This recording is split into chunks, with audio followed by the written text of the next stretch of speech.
নমস্কাৰ মৰমৰ ছাত্ৰ ছাত্ৰীসকল, তোমালোকক সকলোকে মোৰ ইউটিউব চেনেলটোলৈ স্বাগতম জনাইছোঁ। আজি মই তোমালোকক পঢ়াব গৈ আছোঁ পাঠ নম্বৰ 1। তোমালোকৰ পাঠ নম্বৰ 1 নাম হৈছে কি? হম হোংগে কামিয়াব। এইটো এটা গীত হয়। এই গীতটি আজি আমি ইয়াত পঢ়িম। হম হোংগে কামিয়াব মানে আমি কামিয়াব হ'ম বুলি এটা গীত ৰচনা কৰিছে। এই গীত ৰচক কোন? গিৰিজা কুমাৰ মাথুৰ। গীতটো কোনে ৰচনা কৰিছে? গিৰিজা কুমাৰ মাথুৰ। এতিয়া চোৱা কি দিছে, তোমালোকক মই অলপ ধুনীয়াকৈ পঢ়াই দিছোঁ। এইটো আছিলে গীত, আমি গীতেৰ সুৰেৰে গাব লাগে। হোংগে কামিয়াব হোংগে কামিয়াব হম হোংগে কামিয়াব এক দিন, हो मन में है विश्वास पूरा है विश्वास हम होंगे कामयाब एक दिन। এনেকৈ পঢ়িব লাগে। তোমালোকে এনেকৈ গীতেৰ তালে তালে পঢ়িবা মই যেনেকৈ পঢ়াই দিছোঁ।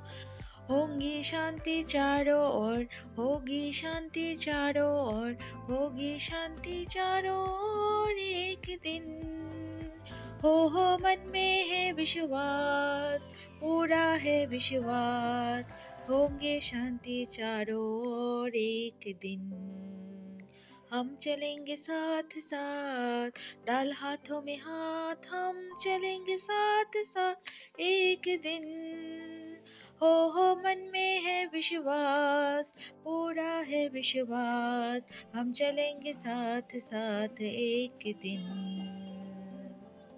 তোমালোকে মই যেনেকৈ সুৰ মিলাই মিলাই পঢ়িছোঁ, তোমালোকে কিন্তু চেষ্টা কৰিবা তেনেকৈ এই গীতটি গাবলৈ, ঠিক আছে? বাকীখিনি মই কৈ দিছোঁ। চোৱা, नहीं डर किसी का आज नहीं भय किसी का आज नहीं डर किसी का आज के दिन, हो मन में है विश्वास पूरा है विश्वास नहीं डर किसी का आज के दिन। তেনেকৈ ধুনীয়াকৈ তোমালোকে এই গীতটি গাবলৈ চেষ্টা কৰিবা, ঠিক আছে? গীতটোৰ ৰচক কোন? ৰচয়িতা কোনে ৰচনা কৰিছে? গিৰিজা কুমাৰ মাথুৰ। আৰু মই এই পাঠত থকা যিখিনি প্ৰশ্ন উত্তৰ আছে ইয়াত ধুনীয়াকৈ তোমালোকক মই লিখাই দিম। আৰু কি কৈছে? 1 নম্বৰ চোৱা, কৈছে हम होंगे कामयाब की तरह और कोई समूह में गाने लायक गीत खोजो और कक्षा में गाकर सुनाओ। তোমালোকে এনেকুৱা যেনেকৈ होंगे कामयाबটো গীতটো মই গালোঁ, ঠিক এনেধৰণৰ আৰু কিছুমান যদি গীত পাৰা তোমালোকে সেইটো বিচাৰি উলিয়াবা আৰু তোমালোকেও গাবলৈ চেষ্টা কৰিবা, ঠিক আছে? আৰু ইয়াত তোমালোকক দিছে, চোৱা 2 নম্বৰ দিছে हम कहाँ कहाँ कामयाब यानी सफल हो सकते हैं आओ बताए, ঠিক আছে? তো এতিয়া কি কৈছে যেনে हम हिंदी सीखने में कामयाब होंगे, हम खेल के मैदान में कामयाब होंगे, हम তো ইয়াত লগত দেখিছা তোমালোকে हम पढ़ाई में कामयाब होंगे, ঠিক আছে? हम ভাল মানে हम अच्छे मानव होने में कामयाब होंगे। এনেকৈ তুমি কি কি কামত हम अच्छे नाच सीखने में कामयाब होंगे, हम अच्छे गीत गाने में कामयाब होंगे, এনেকৈ তোমালোকে লিখিব পাৰা।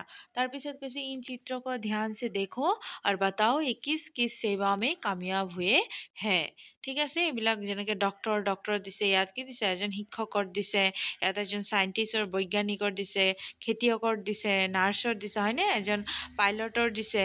তো এইদৰে তোমালোকে ইয়াত লিখিব লাগিব। তাৰপিছত ইয়াত দিছে আৰু যে আও পাঠ के आधार पर बताए। 6 নম্বৰটো দিছে পাঠৰ আধাৰত তোমালোকে মানে ভৰিব লাগিব। हम किस बात का विश्वास है, हमें किस बात का विश्वास है। 6 নম্বৰ কৈছে एक दिन चारों ओर क्या होगी? शांति होगी।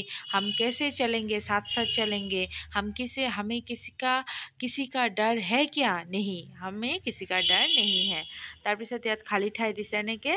আৰু ইয়াত চোৱা কৈছে 9 নম্বৰ आओ पाठ में आए कुछ शब्दों को अर्थ जाने। এই পাঠৰ অৰ্থবিলাক তোমালোকে জানিবলৈ চেষ্টা কৰিবা, এইবিলাক শিকিবা। কামিয়াব মানে কি? সফল, और মানে দিশা, তৰফ, ডৰ মানে ভয়, পুৰা মানে সম্পূৰ্ণ या পৰিপূৰ্ণ। এইসমূহ খুব ধুনীয়াকৈ পঢ়িবা আৰু মই ইয়াত থকা প্ৰশ্ন উত্তৰখিনি মই খুব ধুনীয়াকৈ তোমালোকক দিবলৈ চেষ্টা কৰিম। আশা কৰিছোঁ তোমালোকে ভিডিঅ'টো চাই ভালে পাইছা, ঠিক আছে? আৰু তোমালোকে যদি ভিডিঅ'সমূহ চাই ভাল পোৱা তেতিয়াহ'লে লাইক, শ্বেয়াৰ, ছাবস্ক্ৰাইব কৰি দিবা আৰু গীতটি মোৰ দৰে গাবলৈ চেষ্টা কৰিবা। থেংক ইউ সকলোকে।